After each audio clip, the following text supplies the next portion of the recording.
Snowflake interview preparation. Okay. So first, what is workflow? So మనకు data అనేది different source system నుండి వస్తుంది. We going to get data from different source systems. అంటే ఇప్పుడు bank domain systems, bank data, health care domain, retail, power, some other business data. Okay, so first Oracle, SQL Server, MySQL. So we're going to have some data. So those files we are migrating into Snowflake, but directly we don't push data into Snowflake. Okay, so Oracle 2, okay, S3, okay, Snowflake built on 3 cloud providers: S3, Azure Blob, Azure, GCP, 2014, 2018, 2019. So S3, think like the data comes to S3 after we are loading into Snowflake. Then we are connecting with the DBT. Okay, then again it will reflect in the Snowflake. Then again Power BI. Okay, here ETL team push data. Okay, so your Airflow going to use few companies.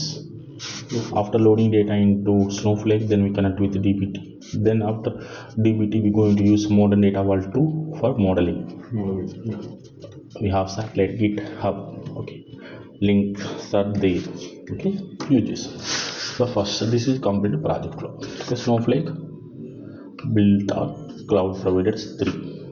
S3, Blob, cloud storage. So SaaS model, no need to select it. It is software as service.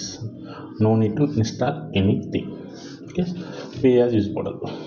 Okay, so why many companies are using Snowflake means here we have 3-layer architecture. Okay, so it is a decoupled structure. Difference, we have separate storage, separate compute, and cloud services layer.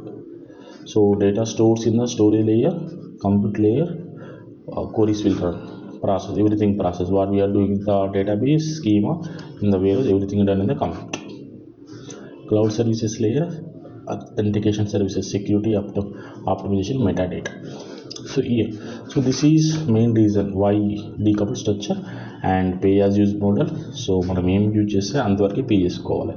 ఒక 1 GB data ఉంది, మనం ఒక 10 GB data ఉంది, 5 GB use చేస్తున్నాం. అయితే 1 GB data ఉంది, అందులో 500 MB use చేస్తున్నాం, దానికి పే చేసుకోవాలి. మిగతా 500 MB పే చేసుకోవద్దు. అండ్ ఒక 1 TBకి ఒక మంత్కి $23 అవుతుంది cost. Multi cluster warehouse architectures. Okay, so మనకి ఇక్కడ 3 లేయర్స్. డేటా అనేది మైక్రో పార్టిషన్స్లో స్టోర్ అవుతుంది. మైక్రో పార్టిషన్స్ అంటే ఏంటంటే మనకి స్నోఫ్లేక్లో ఇండెక్సెస్ ఉండవు, వాటి బదులు మైక్రో పార్టిషన్. సో ఈ మైక్రో పార్టిషన్స్ కంప్లీట్లీ వచ్చేసి స్నోఫ్లేకే చూసుకుంటుంది, మనం ఏం చెయ్యం. సో అంటే ఇప్పుడు ఒక 24 rows ఉంటే అది 6 పార్టిషన్స్, 4 పార్టిషన్స్, 6 రికార్డ్స్. ఎందుకంటే మనం రన్ చేసినప్పుడు 24 రికార్డ్స్ ఉంటే ఒకే దగ్గర రన్ చేయడం ఇబ్బంది అవుతుంది. అవి పార్టిషన్ చేసుకుంటే ఆ మిగతా 3ని స్కిప్ చేసి ఎక్కడైతే అక్కడ స్కాన్ చేస్తాం, దాన్ని క్వెరీ ప్రూనింగ్ అంటారు. ఈ మైక్రో పార్టిషన్ ఏంటంటే ఎలా స్టోర్ అవుతుందంటే మెటా డేటా అంటే row count, null values, okay, duplicate values, null values, min value, maximum value Snowflake automatic తెలుస్తుంది. ఇప్పుడు మనము ఏదైనా సెలెక్ట్ మ్యాక్సిమం వాల్యూ అంటే స్కాన్ చేయదు, మెటాడేటాని ఇచ్చేస్తుంది. ఎవరేజ్ సపోజ్ ఇప్పుడు నువ్వు ఇప్పుడు రో నెంబర్ అనుకో, ర్యాంక్ అనుకో, అది చేసుకుంటుంది, స్కాన్ చేసుకుంటుంది. బట్ ఇక్కడ maximum value, minimum value scan చేయదు. సమ్ అంటే చేస్తుంది, యావరేజ్ అంటే క్యాలిక్యులేషన్ చేస్తుంది, కానీ వీటికి చేయదు, సమ్ మినిమంకి. ఇది మైక్రో పార్టిషన్. సో ఒక ఈచ్ ఫీల్డ్లో మనకు 50 to 500 MB డేటా అనేది లోడ్ అవుతుంది. ఓకేనా. సో దెన్ ఇక్కడ క్లస్టర్ కీ అనేది ఉంటుంది. క్లస్టర్ కీ ఏంటంటే, సో ఆల్రెడీ మనకు ఇప్పుడు ఒక లైన్లో 100, 200, 300, నెక్స్ట్ లైన్లో 200, 300, 100, నెక్స్ట్ లైన్లో 300, 200, 100. సో అది మనం చూడనీకి ప్రాపర్గా లేదు కదా. సో దాన్ని ఆ కాలం పైన క్లస్టర్ కీ అప్లై చేస్తే 100, 200, 300, నెక్స్ట్ లైన్ కూడా 100, 200, 300, థర్డ్ లైన్ కూడా 100, 200, 300. అంటే ఇప్పుడు మనం 300ను ఫెచ్ చేయాలంటే ఫస్ట్ టైము క్లస్టర్కు ముందు 3 స్కాన్ చేస్తుంది, కానీ మనము పార్టిషన్ మనం క్లస్టర్కి అప్లై చేసిన తర్వాత ఓన్లీ ఆ 300 ఎక్కడ ఉందో ఆ కాలం పైనే స్కాన్ చేస్తుంది. అంటే మనకు టైం సేవ్ అవుతుంది, కాస్ట్ సేవ్ అవుతుంది. అంటే క్లస్టర్కి కూడా కాస్ట్ పడుతుంది. అంటే మైక్రో పార్టిషన్స్ ఉంటాయి, క్లస్టరింగ్ అప్లై చేసినాము వాటిని రీఅరేంజ్ చేసుకుంటుంది అనమాట. సో లుకింగ్ లైక్ గుడ్, అంటే మనకు ఈజీగా మన ఇంట్లో వస్తువులు బైక్ కీస్ కానీ, బాత్రూమ్ బ్రష్ కానీ, సోప్ కానీ ఇలా ప్రాపర్గా పెడతాం, కిచెన్లో థింగ్స్ కానీ. ఓకే, సో ఆర్గనైజ్ చేస్తాం కదా, సో అలా చేసుకుంటాం. సో క్లస్టర్ కీ అనేది టేబుల్ పైన ఎన్ని కాలమ్స్ పైన అప్లై చేసుకోవచ్చు. కానీ మనం మ్యాక్సిమం 1, 2, 3 కాలమ్స్ పైన చేసుకుంటాం. ఎందుకు అంటే ఒకవేళ 3 కాలమ్స్ పైన ఎక్కువ చేస్తే దానికి వాల్యూ ఉండదు, అంటే దానివల్ల నో యూజ్ అనమాట. కానీ కాస్ట్ పడుతుంది, నో యూజ్. అంటే ఇప్పుడు ఫస్ట్ చేసాము చెప్పాను 100, 200, 300. ఇప్పుడు నువ్వు 3 కాలమ్స్ పైన చేసావు అనుకో, మళ్ళీ అది 100, 200, 300, 200, 300, ఓకే, 300, 200, 300 మళ్ళీ యథావిధిగా ఉంటుంది. సో మనం ప్రాపర్గా ఓన్లీ 1, 2, 3 కాలమ్స్ పైన చేయాలి. అంటే మోర్ దెన్ 3 కాలమ్స్కి ఎక్కువ చేయకూడదు. ఛాన్స్ ఉంది కానీ చేయకూడదు, అది కూడా అవసరం అవుతుందని చేయాలి.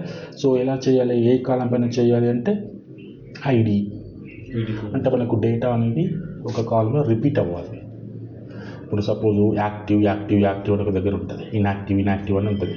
సో మోస్ట్లీ మనం ఎలాంటి టైప్లో చేస్తాం, డేట్ కాలం అండ్ రీజియన్ ఇలాంటి కాలమ్స్ పైన చేస్తుంటాం. ఓకేనా. సో డిస్క్రిప్షన్ డేటా ఉంటుంది, సో వాటిపైన చేయడం. ఇప్పుడు రిపీటెడ్ వాల్యూస్ ఉన్నప్పుడు క్లస్టర్కి దాన్ని చేస్తాం. Salary column, date column, so ID. So ID also no need. Why? Because of primary key.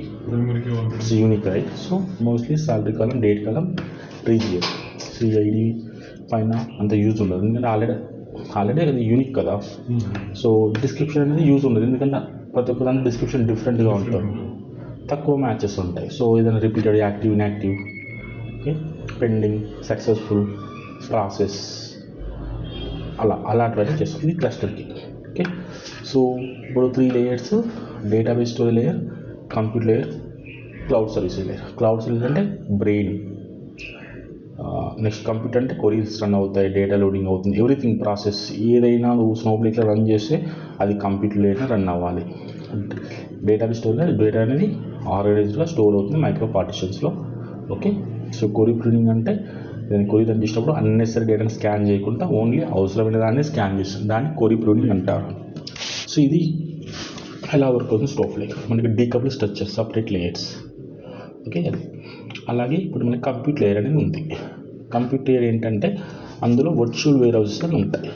Virtual warehouse అంటే ఏంటంటే ఇట్ ఈజ్ అంటే కొన్ని కంప్యూటర్ల సమూహం, సెట్ ఆఫ్ మల్టిపుల్ కంప్యూటర్స్ అంటే ర్యామ్ ఉంటుంది, SSD ఉంటుంది, మెమరీ ఉంటుంది. ఇలా మన కంప్యూటర్లు ఏమేమి ఉంటాయి, ఎన్ని ఉంటాయి, CPU ఉంటుంది. Okay. Each virtual warehouse ఎన్నైనా ఉండొచ్చు. అంటే ఇప్పుడు నువ్వు డెవలపింగ్ ఒకటి పెట్టుకో, టెస్టింగ్ ఒకటి పెట్టుకో, ప్రొడక్షన్కి ఒకటి పెట్టుకో, UAT పెట్టుకో, ప్రీ ప్రోడ్కి ఒకటి పెట్టుకో, DBDకి, కొలీస్కి ఒకటి పెట్టుకో, మోడల్స్కి ఒకటి పెట్టుకో, టెస్టింగ్ ఒకటి పెట్టుకో, CI/CD పైప్లైన్కి ఒకటి పెట్టుకో. ఓకే. సో అలా మనం ఏదైతే ఇస్తామో ఆ వేర్ హౌస్లో అవి రన్ అవుతుంటాయి. సో అది ఒక ఇంజిన్ అంటే కంప్యూటర్ అనేది. So virtual each virtual independent, దేని సపరేట్గా ఉంటుంది, ఒకదాన్ని డిపెండ్ అవ్వదు. సో ఇక్కడ మనకేంటి వర్చువల్ వేర్ హౌస్లో చెప్పాను, it is set of multiple nodes. Virtual warehouse అంటే set of multiple computers nodes. అంటే ఇప్పుడు మనకు వర్చువల్ వేర్ హౌస్ అనేది నేను ఎలా ఉంటుందంటే స్మాల్ ఉంటుంది, మీడియం ఉంటుంది, లార్జ్.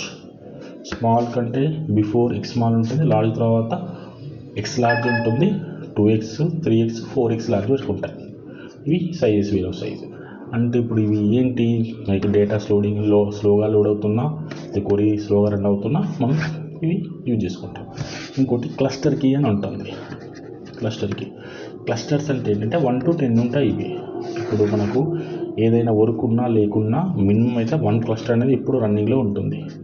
కానీ నీకు వర్క్ లోడ్ ఎక్కువైందంటే ఇప్పుడు ఎలా అంటే ఇప్పుడు నువ్వు ఒకరి యూజ్ చేస్తున్నావు, ఇప్పుడు ఒక క్లస్టర్ అవుతుంది, నీతో పాటు రాజేష్ వచ్చిండు, ఇంకో క్లస్టర్ నీతో పాటు రెజిని వచ్చిండు, ఇంకో క్లస్టర్ నీతో పాటు శేఖర్ వచ్చిండు, అలా ఇంకొక యూజర్స్ ఉంటారు. అంటే నువ్వు డెవలపింగ్ చేసిన టెస్టింగ్, ప్రొడక్షను, రిపోర్టింగ్లో ఉంటారు కదా, రిపోర్టింగ్ వాళ్ళు అందరూ వచ్చేవాళ్ళకి ఎక్కువ మంది, ఒక 100 ఆఫ్ యూజర్స్ వర్క్ చేస్తున్నప్పుడు క్లస్టర్స్ అనేవి మనకి ఎక్కువ అవసరం, లేకపోతే పర్ఫార్మెన్స్ అనేది స్లోగా ఉంటుంది. సో అవి క్లస్టర్స్ అనమాట. అంటే సింపుల్గా చెప్పాలంటే ఇప్పుడు కార్ నడుపుతున్నప్పుడు స్పీడ్, పవర్ అనుకుంటే గేర్ చేంజ్ చేసుకుంటాం కదా, స్పీడ్, పవర్ ఇస్తాం, దాని పవర్ ఎక్కువ. అంటే గేజ్ చేంజ్ అయినప్పుడు ఆయిల్ ఎక్కువ పోతుంది దానికి, పెట్రోల్ అండ్ డీజిల్ కానీ, అప్పుడు అది గ్యాస్ కానీ పవర్ ఎక్కువ, సో దాని పెట్రోల్ ఎక్కువ వస్తుంది, అది ఎక్కువ ఫాస్ట్గా వెళ్ళిపోతుంది. అలాగే క్లస్టర్ అంటే ఇప్పుడు కాన్కరెన్సీ వర్క్లోడ్స్. ఓకే, ఇక్కడ 1 క్లస్టర్ అంటే నీకు 1 GB ర్యామ్ ఎగ్జాంపుల్, 2 క్లస్టర్స్ అంటే 2 GB ర్యామ్, 3 అంటే 4 GB, 4 అంటే 8 GB, అట్లా 16, 32, 64, 128, 256 అలా 512 అలా ఇంక్రీజ్ అవ్వకుండా వెళ్తాయి. Okay, 1024, okay 2048. సో అది క్లస్టర్స్ యాడ్ చేసినప్పుడు మనకి ర్యామ్ ఇవన్నీ ఇంక్రీజ్ అవుతాయి. ఓకే, ఇక్కడ ఏంటి అలాగే మన వేరే సైజు మినిమం సైజు చెప్పగా లోడింగ్ ఉన్నప్పుడు పెద్దగా చిన్నగా ఇవన్నీ ఆటోమేటిక్గా అవుతాయి. ఆటో స్కేలింగ్ అంటారు దీన్ని. ఓకే, మనకు ఆటో సస్పెండ్ కూడా ఉంటుంది. అంటే ఇప్పుడు నీకు ఏ పని లేదనుకో, నువ్వు ఖాళీ కూర్చున్నావు, ఏం పని లేదు, అది నీకు ఆన్లో ఉంటే యాక్టివ్లో ఉంటే వేరే నీకు 1 hour కింద బిల్డింగ్ అని పడుతుంది. సో అది ఏవేట్ చేయడానికి ఆటో సస్పెండ్ పెట్టుకుంటాం. ఎంత పెట్టుకుంటాం మేము? ట్రూ అని పెట్టుకుంటాం. ఒక 500 seconds, 300 seconds అంటే ఒక 5 minutes పెట్టుకుంటాం. సో నువ్వు ఎప్పుడైతే మళ్ళీ కొరీ సబ్మిట్ చేస్తావో, రన్ చేస్తావో, అది మళ్ళీ ఆటోమేటిక్గా రిజ్యూమ్ అవుతుంది. అంటే సింపుల్గా సస్పెండ్, రిజ్యూమ్ అంటే ఇన్యాక్టివ్, యాక్టివ్. అది వేరోస్లో, అది వేరోస్ కంప్లీట్గా. ఓకేనా, సో దాన్ని మనం ఏమంటామంటే ఇప్పుడు వేరోజు స్మాల్, మీడియం, లార్జ్ ఉన్నాయి కదా, వాటిని పెంచడం అన్నా తగ్గించడం అన్నా దాన్ని స్కేల్ అప్ అంటారు. అంటే పెంచడం అంటే స్కేల్ అప్, తగ్గించడం అంటే స్కేల్ డౌన్. క్లస్టర్స్ ఉన్నాయి, scale out and scale. Scale out అంటే క్లస్టర్స్ యాడ్ చేయడం, స్కేల్ ఇన్ అంటే క్లస్టర్ తీసేయడం. Okay, so vertical scale up, scale down, horizontal scale out, scale. Okay, so మనకి ఎప్పుడైనా పర్ఫార్మెన్స్ ట్యూనింగ్ గురించి అడిగినప్పుడు ఇవి చెప్పాలి. ఓకేనా, సో డేటా లోడింగ్ స్లోగా ఉన్నా, కొరీ స్లోగా రన్ అయినా ఏం చేస్తామంటే, సో మళ్ళీ వేరే కొరీ ప్రొఫైల్ అని ఉంటుంది. కొరీ ప్రొఫైల్ అంటే మనకు అక్కడికి వెళ్ళి బాటిల్ నెక్స్, ఎన్ని పార్టికల్స్ స్కాన్ చేసింది, స్పిల్లేజెస్, ఓకే అవి ఎంత పార్టికల్స్ స్కాన్ చేసింది, స్పిల్లేజెస్, బాటిల్ నెక్స్, పార్టిషన్ కన్సోల్ మనకు ఉంటాయి. ఎన్ని స్కాన్ చేసింది అనేది మనకు ఉంటాయి. అక్కడ అప్పుడు ఏం చేసుకుంటాం, మన క్లస్టర్కి వెళ్ళి ప్రాపర్గా క్లస్టర్లో రీక్లస్టరింగ్ కూడా ఉంటుంది. అంటే ఇప్పుడు నీకు కొత్త డేటా వచ్చింది, మళ్ళీ లార్జ్ డేటా పెరిగిపోయింది, అప్పుడు మళ్ళీ రీక్లస్టరింగ్ చేసుకోవాలి కదా, కొన్ని వేరే కాలమ్స్ యాడ్ అయిపోయాయి, నువ్వు రీక్లస్టరింగ్ చేసుకోవాలి. ఓకే, అలా. సో మనకు కంప్లీట్ ఈ ప్రాసెస్ ఇది వేరోస్ గురించి. ఓకే, సో వేరోస్ ఎలా క్రియేట్ చేయాలి, వేరోస్ని సింపుల్గా క్రియేట్ చేయొచ్చు, కానీ దాంట్లో క్రియేట్ చాలా మెన్షన్ చేయాలి. సో ఈ రియల్ టైంలో మనకి వేరోస్ ఎవరు క్రియేట్ చేస్తారు, అడ్మిన్ చేస్తారు. సో మనం డెవలపర్స్, మనం డేటాబేస్ స్కీమాస్ ఎవరు క్రియేట్ చేస్తారు, సిస్టమ్ అడ్మిన్ చేస్తారు.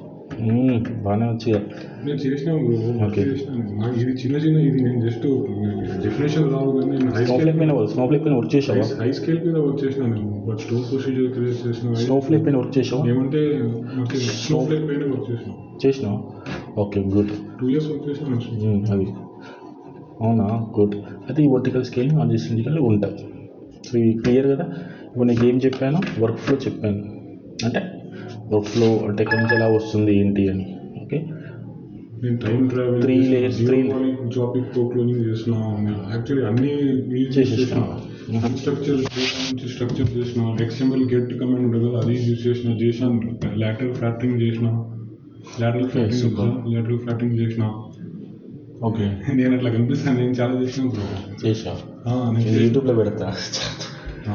ఓకే, సో అది మనకి అంటే ఇప్పుడు నీకు ఏం చెప్పాను, 3 layers, micro partition, clusters, vertical scaling, horizontal scaling, reclustering. Next ఇప్పుడు మనకు ఎందుకు ఇంకా యూజ్ చేస్తున్నాం అంటే, స్నోఫ్లేక్లో మనకి 0 కాపీ క్లోనింగ్ ఉంటుంది. జీరో కాపీ క్లోనింగ్ ఇదేంటంటే బ్యాకప్ వస్తుంది. సో వై 0 కాపీ క్లోనింగ్ అంటే కాపీ చేస్తాం, ఓకే, వితౌట్ డూప్లికేట్ దాని క్లోనింగ్ అంటారు. సో వితౌట్ దీనికి కాపీ చేసిన కాస్ట్ ఉండదు, స్టోరేజ్ కాస్ట్ ఉండదు. So 0, so 0 copy cloning, copy without duplicating, no cost, no storage, no cost. Copy without duplicating, no storage, no cost. So that is change data in some base table or code clone table. 0 copy. So after cloning both are independent. ఒకవేళ clone తర్వాత నువ్వు ఏ table install చేసినా ఇంకో table reflect అవ్వదు, both tables అనేవి independent, సొంతంగా. So ఒకవేళ clone చేసే టేబుల్ చేస్తే అప్పుడు దానికి స్టోరేజ్ ఉంటుంది. అంటే ఏమైనా డీమెయిల్ అప్లై చేస్తే అప్పుడు స్టోరేజ్ కాస్ట్ ఓన్లీ దానికి మట్టుమే ఉంటుంది. అది కొత్త పార్టీషన్ క్రియేట్ చేసుకుంటుంది. ఒకవేళ నువ్వు బేస్ టేబుల్ డ్రాప్ చేసినా స్టిల్ ఇక్కడ ఉంటుంది. ఎందుకు ఉంటుందంటే మనకు మెటాడేటా ఉంది, దాంట్లో ఉంటుంది. మెటాడేటా ద్వారా చేస్తుంది. ఫస్ట్ దాని పార్టీషన్ స్కాన్ చేస్తుంది. కానీ ఒకవేళ దాని టైం ట్రావెల్ పీరియడ్ అయిపోయి అది కూడా డిలీట్ అయిపోయింది అనుకో, మనకు మెటాడేటా ఉంటుంది, ఒక కాపీ ఉంటుంది. అంటే మనం క్లోన్ చేసినప్పుడు ఇప్పుడు ఎక్స్ అనే టేబుల్ ఉంది, అది ఉంది. ఎక్స్ అనేది ఒక టేబుల్, దానికి ఆల్రెడీ బిహైండ్లో మెటాడేటా ఉంటుంది, అంటే 2 కాపీస్. దాన్ని క్లోన్ చేసినప్పుడు x1 ఇంకో టేబుల్, 3 బిహైండ్లో ఇంకోటి, అది డిలీట్ అయిపోతే ఇంకోటి ఉంటుంది. మొత్తం 4, మొత్తం 3 ఉంటాయి. ఒక ఎక్స్ టేబుల్, దానికి మెటాడేటా అండ్ క్లోన్ చేసింది, మొత్తం 3.